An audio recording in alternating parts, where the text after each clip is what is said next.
Hello again, everybody, and welcome to another episode of the Irish Wrestling Podcast. It is, of course, myself, Sensational Queen Lizzie, delighted to see you all, and himself, it's Booker G, 5 times.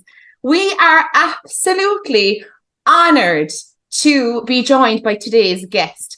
Give you a little bit of a background. Obviously, we all went through that horrible pandemic, but we were introduced to this person during the pandemic and then just went snooping on him, and the rest is history, really. We really were. When we started listening to the WrestlingINC podcast, and we dug a little deeper, and there are many, many strings to this gentleman's bow, not just the one podcast that popped up as a suggestion for us one day. He has over 13 years experience in the wrestling industry. 13 years.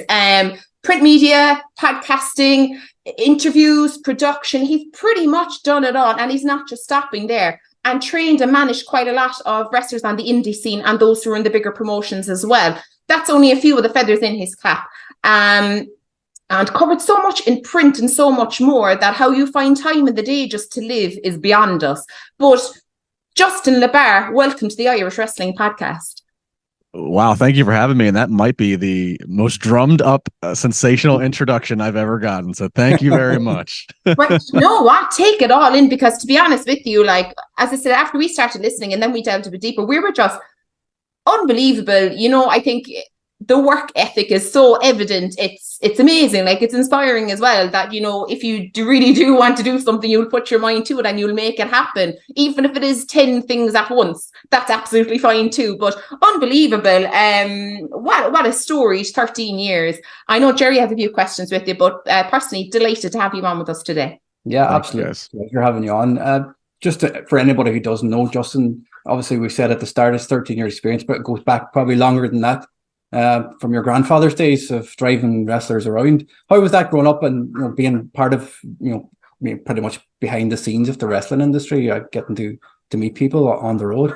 Yeah, it was it's a wild experience, you know, because I was I would probably say the peak of it was happening, the most it was happening, I was probably around 10 in that part of my childhood. And so like I was still young enough that it was magical, but I was also, I think, just old enough to where I was starting to come together, and it's like, whoa, it's like, you know, going behind the scenes of a magic trick, right? Yeah. So that was, so it kind of allowed me, it allowed me to learn and see the bigger picture quicker than most of my peers were, that, okay, this is a business, that there is like this. So, you know, you're riding on the road and you can start to equate, like, okay, like my dad has a 9-to-5 job. Okay. Like, so this wrestler, this is their job. It just, they're just not quite, their 9-to-5 is just a little bit different. And so when you start to actually look at it like that, you know, then it kind of made me realize, like, well, I mean, like, maybe I can one day work in some capacity with this business. Not to say that I ever really seriously thought or pursued that I was going to be a wrestler or ever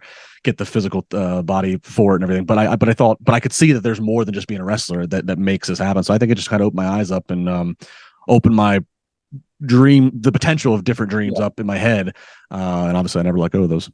Were you obviously, as a child, were you a fan of wrestling before you even got to you know, before your grandfather started driving people around? Were you a big fan? Yeah. I mean, he started doing it because he knew that it'd be a big thrill to me. He started doing it because one of his best friends at the time was on I grew up in Southern Maryland, near DC, excuse me.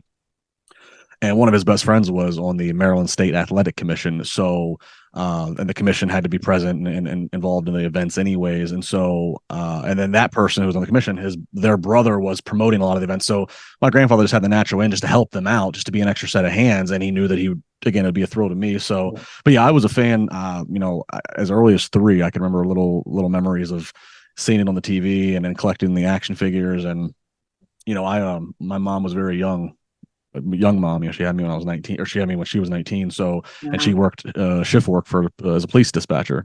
So I'm an only child. So there was a lot of times where mom needed to rest for work or whatever the case may be. So wrestling was very much my babysitter, and a lot of times putting VHS tapes in and out and taking the wrestlers and emulating with them what I'm watching on the TV, or get the latest WWE magazine, and every time they mention a wrestler, I search in my bag to see if I have them. It was just so I was always a fan. It was always my number one thing. It's there's so many things that in my life, especially young, that like I use wrestling as my reference point. So it's like somebody could say, "Oh, I remember I did this in 1994." I'm like, "Oh, that was the Rumble where Brett and Lex were on." Or you know, wrestling taught me geography. I was the only person in kindergarten who knew where New Albany, New York. That's what the '92 Rumble.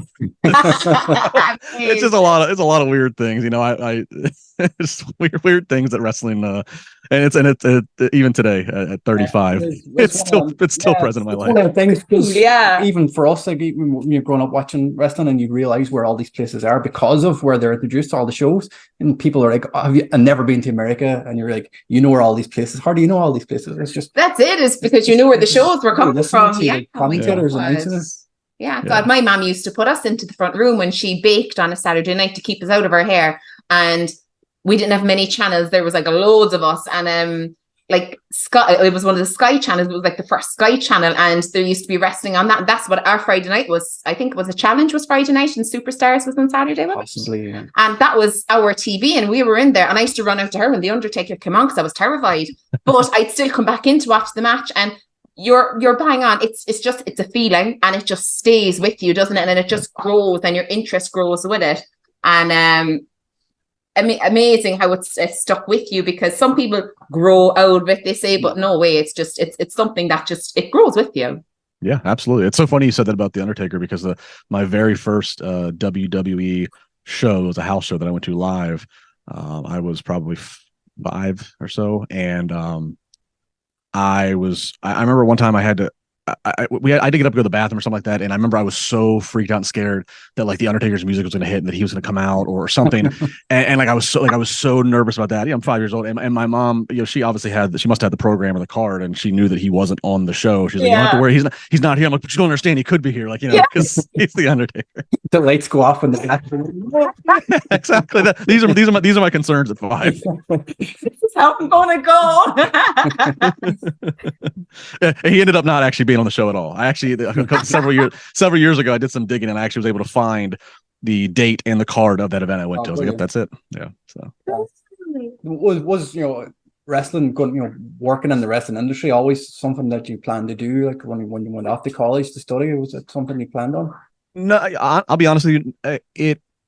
By the time I was in college, trying to maybe work with WWE was very present in my mind. But it was, and that's what it was trying to work there was present, mainly because, obviously my interest, but when I was in college, one summer I was interning, I went back towards home to DC and was interning for a radio station. And as a station that WWE had connection with, whenever they would come to town, they use a station to help promote. And so I got introduced to a producer at WWE who then kept in touch with me and took me behind the scenes several times over the next few years. I went on the road to Buffalo, did it in DC, here in Pittsburgh, and he still works at WWE to this day. And so that got me even more. Now I had WWE emails. I was starting to meet people there. I was backstage, as they're setting up for Armageddon 2007 or 8, whichever one that was, Pittsburgh. So like now it started really becoming real. Like, oh my God, this is like I can actually see a path forward. I'm gonna get my degree into this. Yeah. Obviously that did not happen. I did see, okay, here's why the path's gonna be tougher, and also I had to just, I couldn't just sit around and wait for that. I needed to work, so I had to, I had to keep working and what have you. But then by the time, just as I graduated, it became clear that, okay, well, maybe right now I'm not going to be working for WWE, but at this point, we're talking 2009. The notion of podcasts and online shows are starting to grow even more. And a website called Wrestlezone.com had just put out a thing that they were looking to increase more video content. Again, it's 2009, so this is a big turning point, I think, in media of everybody. No matter if you were traditional print medium or whatever, you had to have a video component, and iPhones are just coming out and whatever. So they wanted more video content. I had just graduated with a broadcasting degree. I had access to TV equipment and I knew how to edit video prolifically, and so that's what started. That was just sending in kind of like some demos, and what eventually birthed the show called Chairshot Reality. And then that just, everything from there, the world just opened up in terms of, okay, this could be a life of covering from on a microphone, on camera, started to transition into the ring, that really just kind of opened everything up. It, always kept WWE for a time in mind. And then I think by the time I had kids, the goal of working for WWE kind of diminished, because I was like, I know what it would demand of me, and I've chosen to have a family, and I don't. We've heard too many bad stories of how bad that can end. It's not exactly the family life, is it? Yeah. That's it. But obviously you got into the wrestling industry with the IWC in Pittsburgh. How did you end up working with them, and then moving into production and managing and actually taking a few bumps? Yeah, well, so prior to IWC in Pittsburgh, actually I started in Cleveland with Pro Wrestling Ohio, and then it turned into Prime Wrestling somewhere in that time. That was actually Johnny Gargano's promotion. Johnny's family were behind it. Johnny was justifiably the star. It wasn't a nepotism thing. He was obviously he'd go on to do some things. He was really good. And there's a lot of names that came through there. So it's actually started that. The funny thing was, the way it started was I started realizing as I was doing more of the podcasting, I was like, pro wrestling's a thing that was built on a secret, right? It used to be decades ago. You didn't even know how to get into you didn't even know how to get trained. It's not like wrestling schools were openly advertised. Now you can Google and you can find a wrestling school in every city, and it's obviously very well known. It's been very well documented, but it's still built on the secrecy. So I kept thinking, one thing that would help to make me stand out in the podcasting world. I already had a little bit of an advantage of like being able to see a little bit of things from my shadowing it with WWE and the experience I had a little bit of, but that just a little bit. And I thought, if I could get more in the business, even on the independent level, that could help make my my opinions, my analysis stand out. I could at least give some more perspective than what most others are. It's kind of that thing of like, don't be Monday morning quarterbacking and critiquing football if you've never played it down. It's that whole thing. So I thought, if I could get in the ring a little bit, it just in some capacity, I would give me more perspective. And so at that time, WWE was doing a lot of that guest host on Monday Night Raw, like a guest GM. And I don't know why, but I was like, what if we somehow could leverage, Chairshot Reality was getting more popularity and getting more following and what have you. I was like, what if we could somehow leverage like Chairshot, like, me being at an indie show, but then eventually it kind of turns on an angle, but nobody knows it's an angle. Everybody thinks something, and I was like, maybe we could really blur the lines of, there was a wrestler named Gregory Iron, the handicap hero. He followed Chairshot. I think he friended me one day on social, and then I kind of just ran this idea by him, and he said, "That's actually not a bad idea." And he gave me the contact info for a guy named Joe Dombrowski, who was the booker and the primary announcer at PWO, and pitched it to Joe, and we went back and forth for months, and then it started in October of 2010 as my first show. I just sat front rows. It's a real quick thing. But we built over the course of from October to August, we built this thing between me and a wrestler named Marion Fontaine. Wow. And then I was critiquing them and started trading words. And it was a real slow burn. It was not an obvious. We slow burned it so much that it didn't, we didn't just escalate. We didn't go 0 to 10. We really, he never even gave any physicality to me until like February. I mean, and mind you, they would do a taping once a month, and we would take 4 weeks of TV because it was on direct TV. Yeah.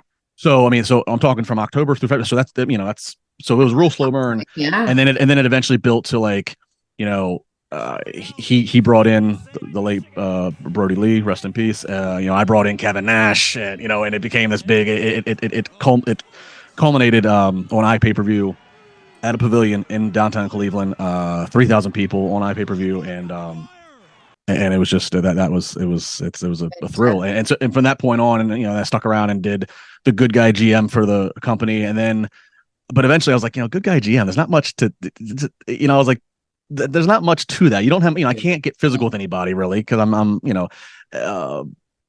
and then it's like, you're online, you're constantly gonna have people bashing. I think it'd be so much more natural if I just be an asshole. And so I started that with IWC here in Pittsburgh. I thought, let's work with a group here that has a lot of history and switch it up. And it's been a crazy ride doing that, because I've had so many incredible experiences working with so many talent, and I've learned so much through the years, and the goal was accomplished. It's given me so much perspective when I watch shows, and when I think about what I'm saying. I have a lot of different things that I fall back on from my own experiences and apply to it. Do you take any more bumps? I know you've taken a few bumps over the years. How was your first bump? Bumping to me, I haven't took any bumps in months. It's I've actually took the better part of this year off for the first time in 13 years. I just figured, but no bumps. I always enjoyed doing them, and I can say that because like I'm, as the bad guy manager, it's not happening to me every single night. There's a lot of build up to the bumps. So I got I can't complain like the guys and girls who have their bodies out there every week doing it. But I enjoy it. I enjoy it. I enjoy it's exactly what I always heard, and it's true. I enjoy the thrill of doing it and then hearing the people react to it, and I don't feel it in the moment. You feel it later, but I don't feel it in the moment. Yeah, exactly. Obviously, it's known that you've managed Wardlow, and people like Britt Baker and Elias have come through the ranks of IWC. How do you think a company like AEW has it benefited companies like IWC? Is there a lot of people coming up now seeing people like Wardlow, Britt Baker on TV every week, knowing that maybe they could be the next Wardlow? Yeah, it's IWC. We have a training school here. Where Britt trained, where Elias trained, where Joaquin Phoenix for the LWO, where Wardlow. It definitely helps the credibility of the school, right? It helps credibility of the promotion. Absolutely. I know AEW has been a help for IWC because whenever AEW is in town now, a good portion of the IWC roster, all up and down the card, whether it's the younger guys or older guys, are getting dark matches or elevation matches, or they're working as security and involved in so like it's definitely been a whole other avenue of opportunity for the young guys and girls.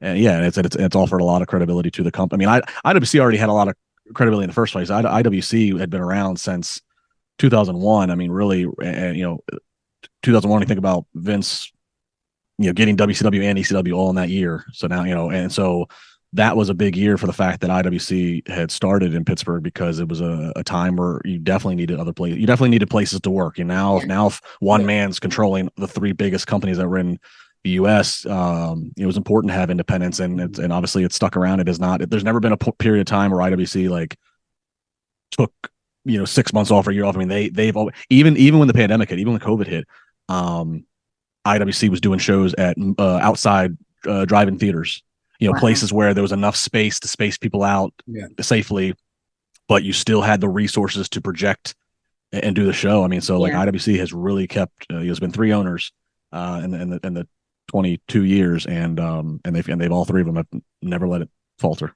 Yeah, wow, it's been consistent. Wow, and it's it's still 6 months away. Like, but with Wrestlemania coming to Philadelphia, a couple of hours down the road from Pittsburgh, surely you're like right in front row. As IWC, are you planning to have a show in the Philadelphia area that week? Well, it's about 5 hours away, so it's I don't think they'll stretch that far, but then again, you never know. It's so you never know. But I'm sure if they don't do a show, I'm sure that they will somehow they'll have some boots on the ground and get some marketing, especially because they're doing even more these days in streaming. So it's not just trying to get live attendance for people in Pittsburgh. You're trying to again attract everybody. And again, when you can flash a flyer and a poster,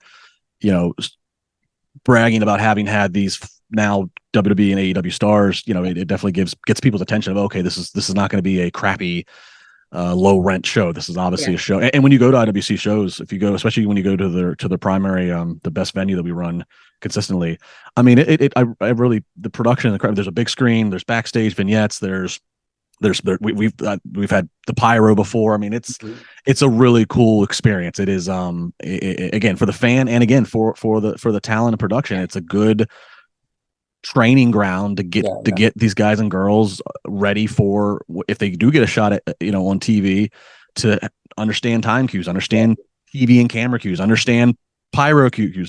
I almost burned my hand once. It's my picture, my header picture on my Twitter. Wardlow and I did the intro. The flames went a little bit higher than they did earlier in the day. So it's a really spectacular promotion.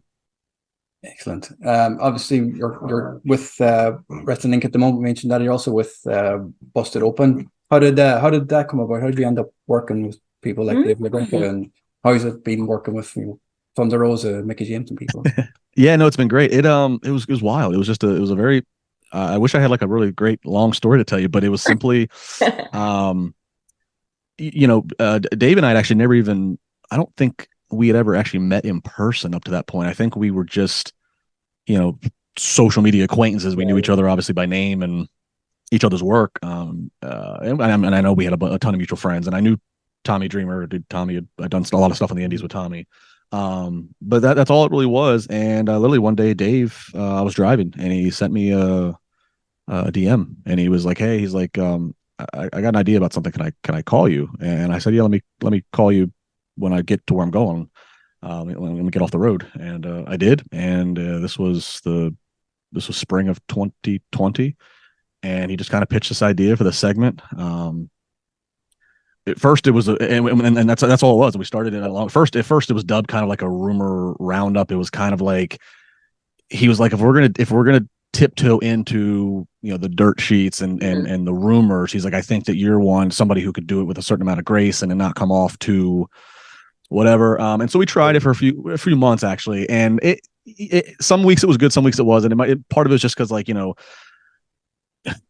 there might be some reports or rumors out there where it's like, yeah, it's getting a lot of attention, but like we all know in our hearts it's not true, or let's not waste time on it, or let's not talk about somebody in that context. If we, so we eventually decided to rebrand it, and I was in favor. We ended up I was like, it doesn't have to be rumors. It could just be, we're just debating over what happened this week or whatever on the story. So we obviously transformed it into Spar with LaBar, and I liked it because I like the Spar with LaBar name. I like the, it presents a lot of opportunities when we're promoting on Twitter to do different fighting gifts. I also liked it because I had my name in it. Because I figured, what?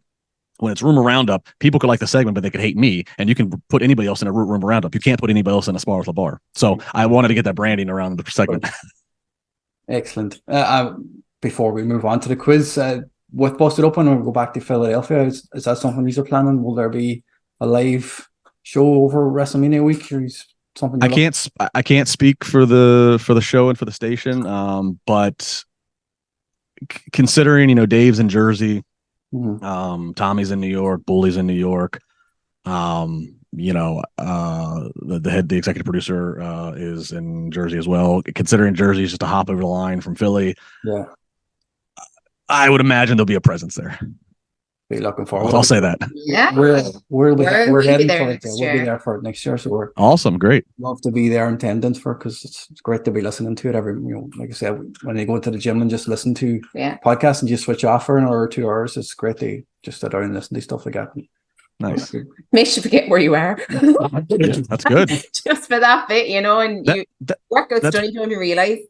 Yeah, that's why I always like to ask on the Wrestling Inc. podcast. I always encourage people, tweet us, tell us where you are in the world. It's great to see where in the world everybody is, and what are you doing. I love to always know. Obviously some people give me answers that I'm not surprised by, oh, they have it on in the gym or they have it on in the car. But then you get some other off the wall ones where it's like, I have it on when I'm showering in the morning, and I just start to get weird out. You're like, oh. Okay. It's just funny things I'm picking weeds in the yard, and it's I don't know, it's just always fun to picture how it's somehow getting people through their whatever task it is they're doing. Yeah, you do it when you're doing something in the garden, don't you? I throw it on if I'm, because we'd batch cook on a Sunday for the week, and freeze everything, and I up in the windowsill my phone goes and it's on while I'm doing the cooking, and it's mad. It's, as you say, to see where people are, but as well what they're doing when they're listening. Also, we're here when I've said it to Raj as well before, about when you wake up on a Monday or Tuesday morning after Raw, you don't stay up. We don't get a chance to stay up to watch it. So when you wake up in the morning, you're going to work. You have maybe an hour in between you leaving, so you're just put the podcast on, put it on the car and on the way to work, and you find out what happens in Raw without having to watch it. There you go. Yeah. The highlights. When it was bad, when it was horrific, it was a tough watch. So I think a lot of podcasts saved us during that time when it went horrific there for a while. We were the sacrificial lambs having to sit through that stuff. Yes, watch it. Thanks for it. You're welcome. So appreciated. My God. And I don't ever want to see another Thunderdome show. Oh, no. Dear God, don't mind that. Or what was the other thing? Well, they did that Underground last week in NXT. Yeah. The Raw Underground. Yeah. I had that in NXT. Less said the better. The less said the better. I felt like I was watching Hot Shots Part 2. So true. Excellent. Right. Am I able to go for it. quizzing with Justin, my friend? Fabulous. So, Justin, this is Quiz with Liz. Nothing major, just general questions to get to know you a little bit better. And they're kind of either or. So the first answer that comes to your head, it'll take literally less than a minute, but just a bit of fun. Are you ready? I'm ready. Fabulous. Cool. Let's go. Tea or coffee? Coffee. Wine or beer? These days, I would say wine. Cool. Sun or snow? I don't have to shovel sun, so I'm going to say sun. City break or beach holiday? Beach holiday. Best wrestling show on TV right now? I think Friday Night SmackDown. Fabulous. And favorite superstar you've interviewed? Stone Cold Steve Austin. Amazing. I can't even imagine. On that note, 3 guests that you would love to invite for dinner. The Undertaker. These all wrestling guests? No, not whoever you want. Oh, well, damn. That really opens it up. Undertaker's just been bumped. No, I think the Undertaker's Undertaker. Probably. I'm trying to think of probably a musical artist of some sort. There's so many of them. I'd say the Undertaker. Maybe like Eminem. I think he's just fascinating. And if I had to do a third, probably let's pick like an actor. Actress. I'd have to like De Niro. Yeah. Like De Niro, he'd be in my top 3, 100%. Yeah. Excellent. That sounds good. I don't know what the 4 of us would talk about, but it would certainly be. It would make for a great conversation. They're the best things. The best nights are the ones that are unplanned. Tell the Undertaker about going to the toilet and being scared of him. Yeah, exactly. There you go. That would definitely start the evening off with a bang. Christmas or Halloween? Christmas. Worst bump you have taken?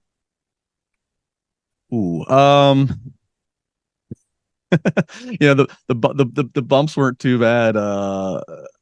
I'm gonna say that the Sandman beating me repeatedly with a kendo stick and then having ice cold beer poured down my crotch was that combination was pain in its own little way. Excellent. It's a normal Friday, really. Chocolate or chips? Chips. Cool. Was Damian Priest the right call? Yes. Okay, cool. Considering where it's going now. Is Charles Robinson still running to the ring? Oh, absolutely. God knows where he is now. Oh, unless he tripped like Titus did years ago, I think he's still running. The best thing that has ever happened on TV was that. Receive $1 million or be invisible for a day. Ooh. I think receive $1 million. Yeah, excellent. Yeah. Favorite Wrestling Inc. colleague? Oh no! You're gonna make me pick. I mean, I'm gonna go with the one who I've known the longest and had the most work with. So I'm gonna go with Jimmy. Excellent, fantastic. Knocked out by Brodus Clay or taking the twist of fate from Matt Hardy? The Brodus one was that was pretty gnarly. That provided some of the best photos. Yeah, go with that. Absolutely. The one that generates the most is probably the best. Powerbomb Raj or Tombstone Glenn? Oh my God, Tombstone Glenn. Poor Glenn. Oh my God. I think I might have to ask Glenn that on Thursday. And just I think I just say, just for your information, Glenn, this is what I am. Favorite I Tombstone while making like a pop culture reference that I know will crack him up. Or singing Blinding Lights. Right. Favorite movie to quote? Oh, damn, that's a lot. It tends to be it tends to be either like a Scorsese, Goodfellas, yes. I would quote, or go the other way, go with Todd Phillips comedy, like an Old School or a Hangover. Those two are probably where my daily vocab would go to. Amazing. I love it. Finish this sentence. Taylor Swift is on top of the world.